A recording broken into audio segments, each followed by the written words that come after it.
네, 할렐루야.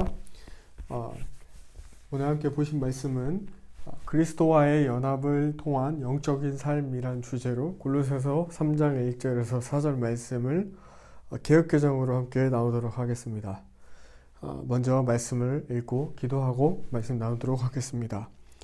그러므로 너희가 그리스도와 함께 다시 살리심을 받았으면 위의 것을 찾으라. 거기는 그리스도께서 하나님 우편에 앉아 계시느니라. 위의 것을 생각하고 땅의 것을 생각하지 말라. 이는 너희가 죽었고 너희 생명이 그리스도와 함께 하나님 안에 감추어졌음이니라. 우리 생명이신 그리스도께서 나타나실 그때에 너희도 그와 함께 영광 중에 나타나리라. 할렐루야. 하나님 아버지, 이 시간 말씀을 통해서 우리의 삶이 우리의 몸은 이 땅에 있지만 우리의 시선과 우리의 마음과 우리의 모든 기도와 우리의 모든 방향이 하나님 하늘에 초점을 맞춰줘서 그리스도와 연합되어 영적인 삶을 살아갈 수 있도록 위의 것을 찾는 우리 모두가 될 수 있도록 말씀으로 조명해 주시길 기도합니다. 감사드리며 살아계신 예수 그리스도의 이름으로 간절히 기도 올립니다. 아멘. 네, 오늘 바울 사도가 그리스도와 함께 다시 살리심을 받았으면 위의 것을 찾으라 라고 말을 합니다. 그렇게 고백하게 된 것은 그 앞에 골로새서 2장 20절에서 23절 이하에 너희가 세상의 초등 학문에서 그리스도와 함께 죽었거든 어찌하여 세상에 사는 것과 같이 이 모든 세상의 규정에 얽매여 있느냐. 이 세상에 속하여 있는 것, 사는 것처럼 규정에 얽매이지 말고 그것을 붙잡지도 말고 맛보지도 말고 건들지도 말라라고 말을 합니다. 이게 무슨 말이냐면 우리가 세상의 리더십과 세상의 모든 법들은 하나님께서 정하신 지도자를 통해서 정해진 것을 우리가 따르는 것이 맞지만 그것이 하나님의 말씀과 위반이 되는 악한 자를 통해 악한 법과 악한 것이라면 그것을 분별하여서 그것을 붙잡지도 말고 따르지 말라라는 것입니다. 오늘 골로새 교인들은 골로새 교회의 교인들이 예수 그리스도와 함께 이전의 본성이 완전히 죽어지기를 사도 바울이 촉구하고 있습니다. 그리스도와 함께 완전히 옛사람이 죽어지고 예수님과 함께 십자가에서 그분께서 이루신 완전한 그 사랑의 완성을 신뢰하고 믿고 따라가라는 것입니다. 사도 바울은 골로새 교인들에게 십자가를 통한 예수님의 제자로서 위의 것을 찾고 나아가기를 권면하고 있습니다. 요한복음 1장 말씀 보면 말씀이 육신이 되어서 오셨다라고 나와 있습니다. 성경의 첫 번째 책인 창세기도 태초에 하나님께서 말씀으로 모든 만물이 다 지어졌다고 이야기하고 있습니다. 우리가 읽고 따르는 성경의 권위는 모든 세상의 학문의 위에 있습니다. 바울은 오늘 본문 말씀에 성경 외의 모든 것을 세상의 초등학문이라고 표현합니다. 사람이 성령님의 조명과 도우심 아래 지혜와 계시의 영이 부어지게 되면 하나님의 말씀을 깨닫게 되고 그 말씀을 따라서 살 수 있도록 성령님의 도우심 받게 됩니다. 예수님과 연합되게 되면 이 연합은 온전한 합체가 되는 건데 히브리어 동사로 라바라는 뜻입니다. 이 의미가 무엇이냐? 꼬아서 짜다, 결합하다, 달라서 붙다. 또 다른 동사는 다바크라는 동사가 있는데 이것은 들러붙다, 확고히 하다, 힘써서 쫓아가다, 합세하다라는 의미가 있습니다. 이것처럼 그리스도와 연합이 되어서 영적의 삶을 살아간다는 것은 완전히 그분께 살리심을 받고 붙들려서 그분과 함께 그분의 뜻을 따라서 일치가 되어 살아간다는 뜻입니다. 이 땅에서 그리스도와의 살리심을 받게 된 우리 예수 믿는 자들이 그리고 믿음이 연약한 자가 있다면 각자의 자리에서 끊임없이 예수님을 쫓아서 계속 여쭙고 주님의 뜻을 구하며 살아가는 것이 이 세상의 빛과 소금의 역할이 되는 것이 아닌가 생각을 하게 됩니다. 여기에 믿지 않는 한 영혼이 있다고 가정을 해봅시다. 한 사람이 하나님의 크신 은혜로 십자가에 달리신 주님을 만나게 될 때 인간의 모든 생각과 감정, 행동, 마음, 가치관 그분이 살아가는 이유, 기쁨과 슬픔, 감정적인 것들, 사람의 전적인 모든 것이 바뀌게 됩니다. 이 성경에 눈이 마음의 등불이라고 하였습니다. 사람의 모든 것을 주관하고 계시고 변화시키는 이 생명의 근원, 이 생각의 근원, 마음이 변화되게 되는 것입니다. 동시에 마음을 투영한 눈빛도 달라지게 되는 것이죠. 그것은 성령님께서 그때로부터 그 사람 안에 내주하시고 역사하시겠다는 성령의 열매가 드러나기 시작하는 것입니다. 이것은 사람의 수고와 노력으로 되지 않고 그리스도의 은혜로 우리가 겸손히 십자가 앞에 예수 그리스도 앞에 무릎 꿇고 주님을 바라보면서 나아갈 때 하나님께서 우리 안에 임하시고 거주하시는 것입니다. 그렇기 때문에 사도 바울은 오늘 또 다른 그의 서신서 로마서 말씀을 통해서 이와 같이 고백을 합니다. 로마서 12장 1절에서 2절 말씀을 세번역 성경으로 읽어드리도록 하겠습니다. 사랑하는 형제자매 여러분, 그러므로 나는 하나님의 자비하심을 힘입어 여러분에게 권합니다. 여러분의 몸을 하나님께서 기뻐하실 거룩한 산 제물로 드리십시오. 이것이 여러분이 드릴 합당한 예배입니다. 여러분은 이 시대의 풍조를 본받지 말고 마음을 새롭게 함으로 변화를 받아서 하나님의 선하시고 기뻐하시고 완전하신 뜻이 무엇인지를 분별하도록 하십시오. 우리 자신이 주님께서 거하시는 영적 성전이라고 한다면 이 교회는 우리가 날마다 그리스도와 연합을 이루어 주님께서 기뻐하시는 삶을 살아가야 한다는 것입니다. 그 방법은 우리가 날마다 주님 앞에 기도하면서 주님의 뜻을 구하는 것입니다. 주님, 아침에 눈을 뜰 때 주님, 오늘 주님께서 나에게 어떤 일을 맡기길 원하십니까? 혹은 밤에 잠을 청하기 전에 주님, 제가 오늘 주님 앞에서 주님께서 원하시는 삶을 살아드렸나요? 그러지 못하고 죄를 지었다면 죄송합니다. 회개하는 것입니다. 이것은 가장 작은 예가 될 수 있겠습니다. 우리가 예수님 만났다라는 표현을 많이 하죠. 이 땅에서 우리가 하나님을 믿으며 하나님과 연합된 모습을 살아갈 때도 있지만 동시에 많은 사람들과의 관계 속에서 끊임없는 만남 속에서 내가 어떠한 사람을 만나고 있느냐, 내가 어떤 생각을 가지고 있느냐, 이런 것들이 계속해서 나의 인격 형성에 영향을 크게 미치게 됩니다. 그런 거에 휘둘리지 않고 내가 영적인 삶을 산다는 것은 날마다 말씀에 나를 입각해서 그 말씀이 나를 인도해 갈 수 있도록 말씀으로 나의 생각과 사고와 나의 삶의 방식을, 패턴을 바꿔가는 겁니다. 계속해서 그 작업이 필요합니다. 오늘 골로새서 본문의 사도 바울은 크게 세 가지의 이단 사상과 싸우고 있습니다.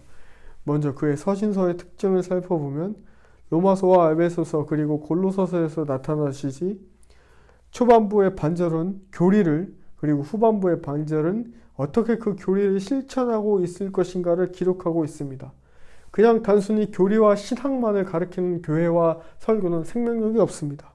설교자가 정말 그 말씀과 신학과 교리를 삶으로 실천해 나가는 삶의 실천적 변증이 있는가?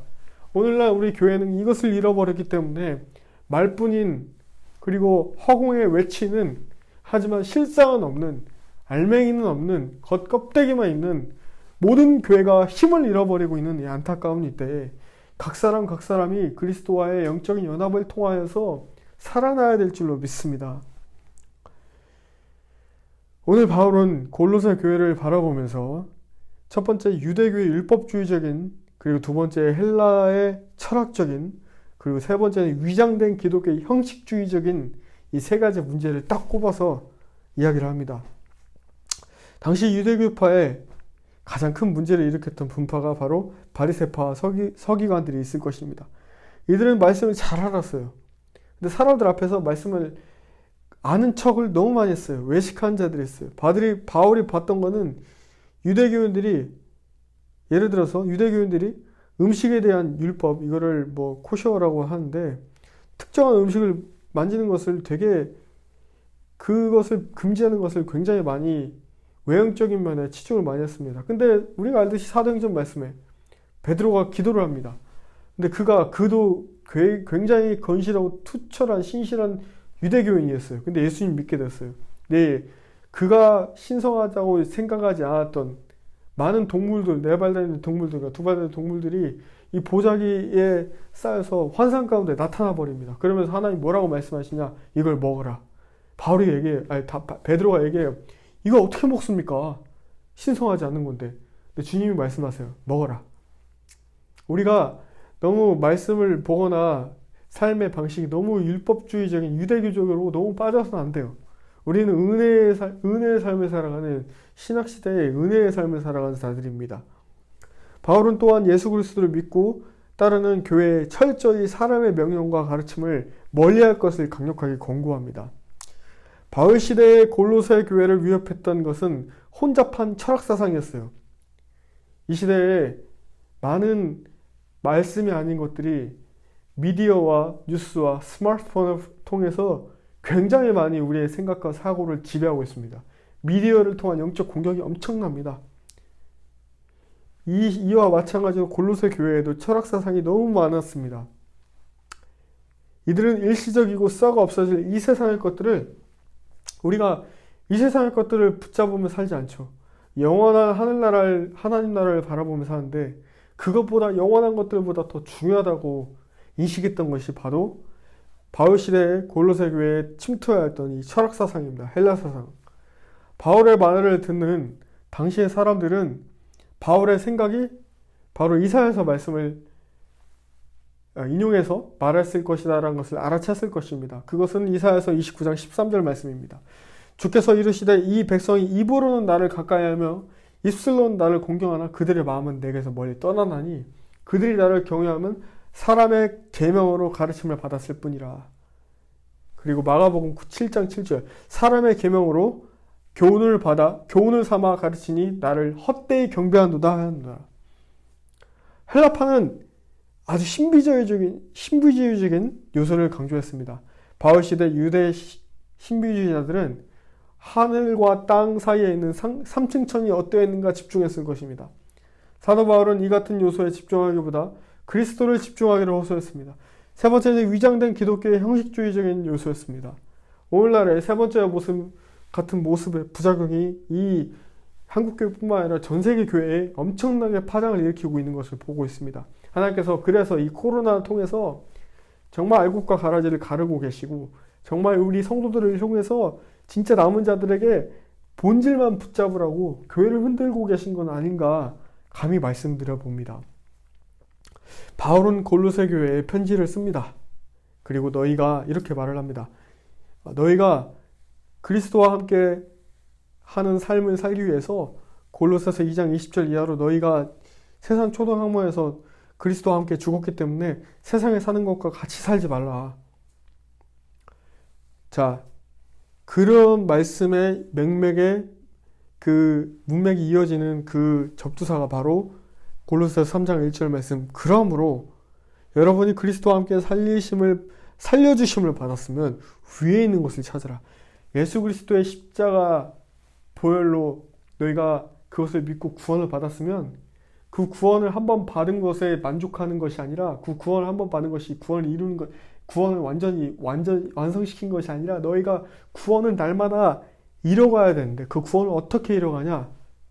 바로 위의 것을 찾으라.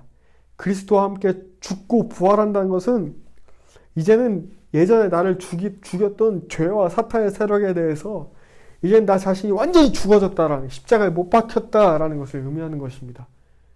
그리스도께서는 우리가 이 땅에서 육체의 것들이 죽어지면 영적인 삶을 살아갈 수 있도록 그리스도를 본받아 새로운 삶을 살 수 있도록 그 능력을 부여하십니다. 우리가 예수님을 영접할 때 세례를 받죠. 그 물 속에 침례되었다가 다시 물에서 건짐을 받는다는 의미는 그리스도와 함께 죽었다가 다시 살아나는 것을 의미합니다. 죄에 대해 죽는 것이죠. 세례는 그리스도와 내적, 영적 회심의 외적인 육신적인 상징을 의미합니다. 자, 로마서 6장을 보면 그리스도와 함께 죽고 함께 사는 것에 대한 이 바울의 신학이 잘 나타나 있습니다. 6장 말씀을 세번역 성경으로 한번 제가 말씀을 읽어드리겠습니다. 5절입니다. 6장 5절 세번역 성경 6장 5절에서 6절. 우리가 그의 죽으심과 같은 죽음을 죽어서 그와 연합하는 사람이 되었으면 우리는 부활에 있어서도 또한 그와 연합하는 사람이 될 것입니다. 우리의 옛사람이 그리스도와 함께 십자가에 달려 죽은 것은 죄의 몸을 멸하여서 우리가 다시는 죄의 노예가 되지 않게 하려는 것임을 우리는 압니다. 우리가 그리스도와 함께 죽었으면 그와 함께 우리도 또한 살아날 것을 믿습니다. 우리가 알기로 그리스도께서는 죽은 사람들 가운데서 살아나셔서 다시는 죽지 않으시며 다시는 죽음이 그를 지배하지 못합니다. 그리스도께서 죽으신 죽음은 죄에 대해서 단번에 죽으신 것이요 그분이 사시는 삶은 하나님을 위하여 사시는 것입니다. 이와 같이 여러분도 죄에 대해서는 죽은 사람이요 하나님을 위해서는 그리스도 예수 안에서 살고 있는 사람이라는 것을 알아야 합니다. 그러므로 여러분은 죄가 여러분의 죽을 몸을 지배하지 못하게 해서 여러분의 몸이 정욕에 굴복하는 일이 없도록 하십시오. 그러므로 여러분은 여러분의 지체를 죄에 내밖에서 불의의 연장이 되게 하지 마십시오. 오히려 여러분은 죽은 사람들 가운데서 살아난 사람답게 여러분을 하나님께 바치고 여러분의 지체를 의의 연장으로 하나님께 바치십시오. 여러분은 율법 아래에 있지 않고 은혜 아래에 있으므로 죄가 여러분을 다스릴 수 없을 것입니다. 아멘. 그리스도와 연합을 끊임없이 날마다 이뤄가기 위해서 죄와 싸워야 됩니다. 성령께서 거룩하신 분이시기 때문에 여러분이 죄를 짓고 죄 가운데 거하며 죄를 합리화시켜버리면 성령께서 그 사람을 떠나십니다.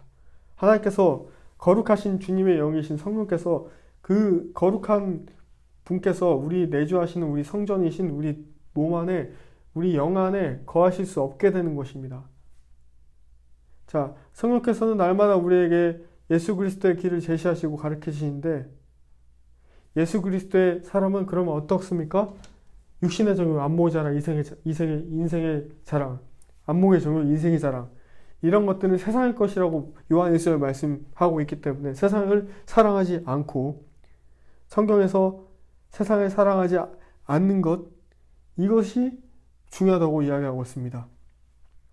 이 세상도 사라지고 이 세상의 욕망도 사라지지만 하나님의 뜻을 행하는 사람은 영원히 남기 때문입니다. 이 말씀을 요한일서 2장 15절에서 17절 말씀 세 번역 성경으로 잠깐 읽어드리도록 하겠습니다. 여러분은 세상이나 세상에 있는 것을 사랑하지 마십시오. 누가 세상을 사랑하면 그 사람 속에는 하늘 아버지에 대한 사랑이 없습니다. 세상에 있는 모든 것, 곧 육체의 욕망과 눈의 욕망과 세상 살림에 대한 자랑은 모두 하늘 아버지에게서 온 것이 아니라 세상에서 온 것이기 때문입니다. 이 세상도 사라지고 이 세상의 욕망도 사라지지만 하나님의 뜻을 행하는 사람은 영원히 남습니다. 아멘. 사람의 인생은 먼지와도 같습니다. 세상 속담도 이런 이야기가 있죠. 호랑이는 죽어서 가죽을 남기고 사람은 죽어서 이름을 남긴다. 하나님의 사람은 포도나무이신 예수 그리스도 안에서 거하면서 그분이 맺게 하신 열매를 맺음으로 하나님께 영광을 돌리는 것이니 사람 한 번 태어나서 반드시 죽음을 맛봅니다. 오늘 지금이라도 나는 과연 하나님 앞에 어떤 사명과 부르심을 받았는가, 또 그것을 이루며 살아가고 있는가, 그것을 향해 달려가고 있는가, 아니면 먹고 사는 문제에 급급하고 있는가.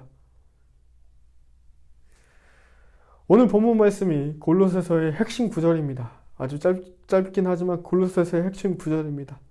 동시에 바울이 호소하는 것이 우리의 가슴에 새겨지는 말씀이 되어야 될 줄 믿습니다.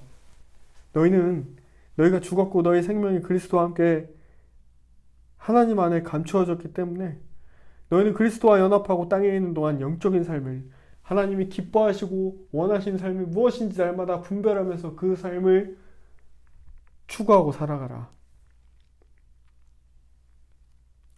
예수님께서도 제자들에게 늘 언급하시고 가르치셨던 것이 너희는 하늘에 속한 사람이다.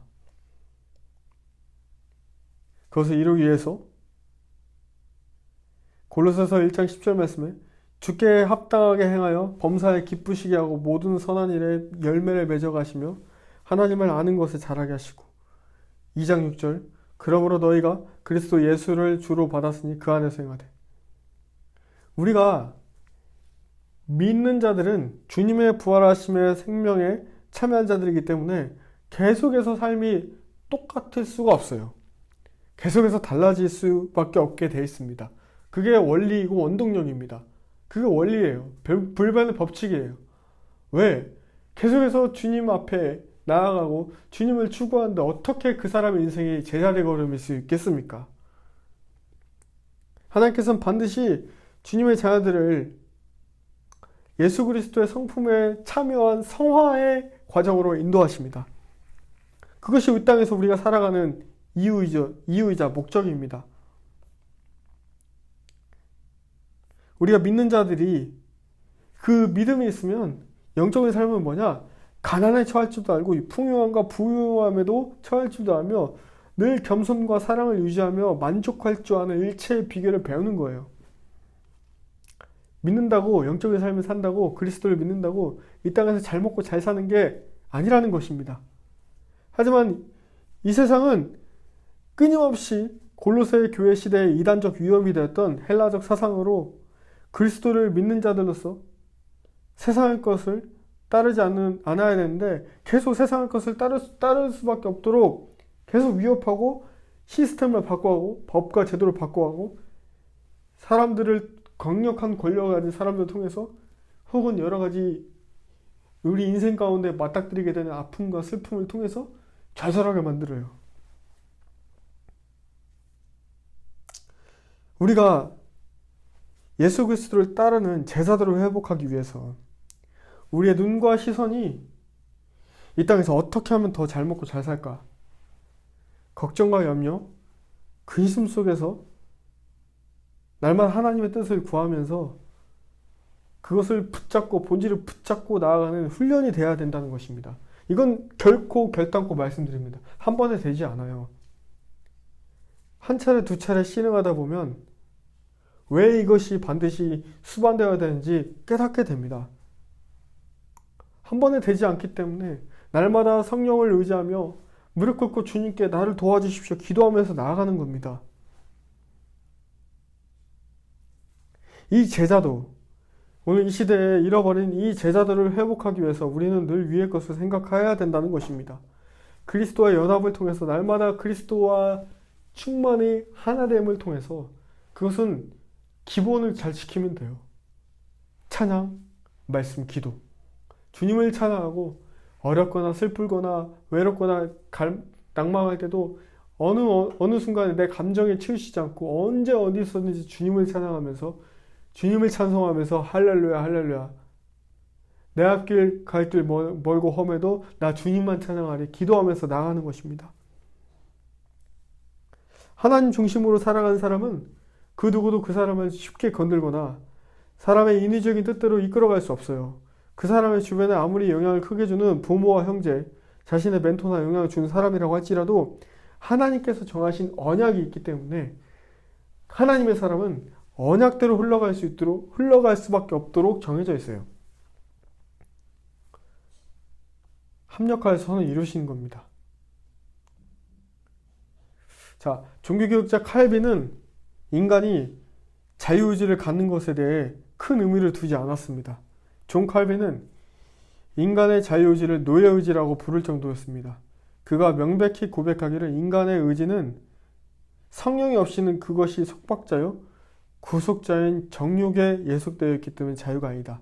다시 한번 말씀드리면 인간의 의지가 예수 그리스도의 하나님의 성령이 없이는 그것이 완전히 우리를 사로잡고 장악해버리는 구속자이고 속박자인 정욕, 아까 말씀드린 세상에 속한 육체의 정욕, 안목의 정욕, 이생의 자랑, 이런 것들, 육체의 정욕, 안목의 정욕, 육체적인 것들, 이 땅에 속해 있는 모든 육체적인 것들, 시기하고 질투하고 미워하고 악독하고 먹고 마시고 이런 것들, 술 취하는 거 이런 것들에 그리고 안목의 정욕, 사람들한테 잘 보이려고 어떠한 척하는 것들, 이런 것들에 완전히 우리가 예속되어 있기 때문에 완전히 이것을 벗어날 수 없도록 완전히 구속되어 있었기 때문에 인간의 의지는 성령님의 조명하심 없이는 자유가 아니라고 말씀하고 있습니다.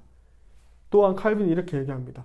인간의 자유의지를 인간을 이 자유의지로 잘못 사용해서 자신도 잃고 자기 의지도 잃고 말았다고 말하고 있습니다. 아주 중요한 거예요. 이 자유가 너무 남용이 되고 이 자유가 제대로 사용되지 않으면 이 남용된 거짓된 죄악된 자유로 말미암아 오히려 자유를 빼앗겨 버릴 수밖에 없다라는 것이에요. 지금 사태, 이 코끼리 사태, 코 전염병 사태가 아주 대표적인 예죠. 모든 사람들이 핸드폰에 오는 안전 재난 문자와 이 마스크와 이런 것들로 인해서 완전히 컨트롤되고 있습니다. 이 사탄이 하려고 하는 것이 이 컨트롤이라는 것을 완전히 사람을 조종하고 미혹하게 만든다는 것을 우리는 간파해야 됩니다. 그렇기 때문에 우리가 영적인 삶을 추구해야 돼요. 기도해야 됩니다. 영적인 삶을 추구해야 이게 된장이 몸에 좋게 하는데 이 똥도 된장의 색깔로 와요. 그러다 보면 이 영적인 사람들은 냄새를 통해서 이 이상한 미혹이라는 것을 알고 딱 알아채는데 이 육적인 사람들은 이게 똥인지 된장인지 찍어서 먹어봐야 압니다. 이게 완전히 성분이 다른 겁니다.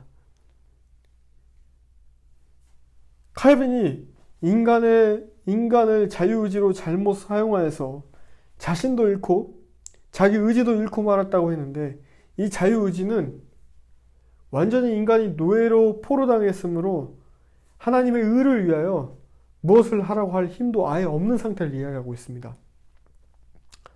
계속해서 칼빈은 구원 전체가 모두 하나님께로부터 온 것이므로 인간에는 자랑할 것이 하나도 없다고 얘기했습니다.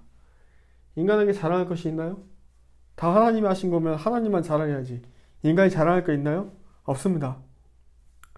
하나님의 선택의 예정을 받은 자가 부르심을 받기까지 그의 자유의지는 노예의지와 같다는 겁니다. 구원에 관하여서는 인간의 의지는 크신 하나님 앞에 너무도 무기력하기 때문입니다. 하지만 칼빈은 이미 예정된 선택된 자들 가운데서도 성령 충만함을 입은 사람들만이 은혜 안에서 선택할 수 있는 선택의 자유가 있다. 이거 아주 중요한 말이에요. 이미 예정된 선택된 자들 가운데서도 성령 충만함을 입은 사람만이 은혜 안에서 선택을 할 수 있는 이 선택의 자유가 있다는 것입니다. 쉽게 말씀드리면 그리스도와 연합된 성령 충만함을 입은 자들은 하나님의 전적인 은혜가 그 사람 안에 비추고 있기 때문에 그 자가 비로소 자유를 얻게 된다는 것입니다. 이런 자들은 진리를 알기 때문에 진리를 알지니 진리가 너희를 자유케 하리라. 진리를 알기 때문에 진리 안에서 참 자유를 누린 자들입니다. 진리 안에서 자유를 누린 자들은 예수 그리스도의 복음의 씨앗을 뿌린 자들입니다. 사람의 내면을 깊게 비추시는 하나님의 은혜의 광선이 늘 그 사람을 비추고 있고 하나님의 크신 은혜로 사람이 연약해서 쓰러질지라도 그 사람을 넘어져도 일으켜 세워주시는 하나님의 성령님의 도우심의 역사가 늘 그 사람 가운데 있을 것입니다. 성경에 사람은 외모를 보지만 하나님은 심령을 감찰하신다는 말씀이 있습니다. 우리는 그리스도 안에서 주님과 연합되어 변화되어 가고 있는 여정에 이 땅의 순례자들이기 때문에 누군가의 영적 순례길에 함부로 개입해서 나 자신의 기준과 잣대로 함부로 쉽게 판단해버리는 그 실수를 해서는 안 돼요. 하나님께서 정하시고 은혜를 이끄시는 한 사람은 그리스도와의 연합이 이루어졌기 때문에 반드시 영적인 삶을 통한 열매를 맺게 됩니다. 오늘 말씀을 맺도록 하겠습니다. 우리가 나의 삶이 정말 나의 말이 어디에서 오는지 그 뿌리가 어디인지 근원이 어디인지 잘 영적 분별을 해야 될 줄로 믿습니다. 하나님의 사람은 영의 사람입니다. 영의 사람은 삶 속에서 하나님을 믿는 믿음과 행함이 일치가 되는 사람입니다. 그리고 그 기준과 말씀이 그 사람의 행동의 모든 판단의 기준이 기도와 말씀입니다. 콩 심은 데 콩 나고 파 심은 데 파 심는다는 말이 있어요. 뿌린 대로 거둔다는 것입니다. 오늘 나의 삶이 저와 여러분이 무엇을 뿌리고 있는지, 어떤 삶을 추구하고 살고 있는지 시간을 내서 다시 한번 기도하면서 깊게 생각해 보시길 바랍니다. 나는 여전히 부족하고 연약하지만 그것을 인정하면서 계속해서 주님이 공급해 주시는 힘으로 그리스도 예수 우리 주님을 드러내며 이 땅에서 가치관과 세속적인 가르침을 날마다 십자가 앞에 파쇄하고 따르지 않기로 결단하고 그것이 거짓인 것을 성령님께 조명함을 받아 이 세속적인 고로새 교회에 있었던 이단 사상, 헬라 사상과 그리고 그 교회를 위협하는 많은 요소들을, 나 자신의 신앙을 위협하는 많은 요소들을 끊임없이 부인하면서 십자가 앞에, 말씀 앞에 나아가 무릎 꿇고 하늘의 가치관, 영적인 삶, 말씀 앞에 나를 완전히 쳐서 복종시키며 사는 하나님이 내 앞에 계시다는 이 코람데오에 하나님 내 앞에 계시다는 것을 의식하면서 두렵고 떨린 마음 살아가야 될 줄 믿습니다. 오늘 생명이신 예수님을 늘 바라보는 저와 여러분들 가운데 예수님께서 우리 만나주시고 또 일으켜 세워주시고 우리를 위로해 주시고 용서해 주시고 사랑해 주시는 그 아름다운 주님과 연합되어 이 땅에서 살다가 주님께서 나팔을 부실 때, 주님께서 구름 타고 오실 때 그분을 공중에서 만나서 정말 그분과 함께 뜨겁게 사랑하는 신랑의 초대를 받는 신부가 되는 저와 여러분이 되는 하늘의 시선을 고정하는 우리 모두가 되기를 주님의 이름으로 축복합니다. 함께 기도하시겠습니다. 하나님 감사합니다. 오늘 예수 그리스도와의 연합이 어떤 의미인지 또 우리의 삶의 시선이 왜 하늘에 고정되어야 되는지 주님 말씀을 통해서 알게 하심에 감사합니다. 우리는 주님의 자녀입니다. 한순간도 주님 없이는 우리는 숨을 쉴 수 없는 자들입니다. 늘 주님을 기억하며 늘 주님을 사랑하며 늘 성령님과 영 안에서 영으로 기도하고 영으로 찬양하고 영으로 하나님을 송축하는 성령의 사람들 모두가 될 수 있도록 주님 인도해 주십시오. 감사드리며 살아계신 우리 주 예수 그리스도, 너무도 좋으신 존귀하신 만왕의 왕, 다시 오실 우리 주 지저스 크라이스트, 예수와 하마시아 예수 그리스도의 이름으로 간절히 기도 올립니다. 아멘. 감사합니다. 한 주간도 승리하시고 늘 축복 가운데 은혜로 승리하시길 바랍니다. 샬롬.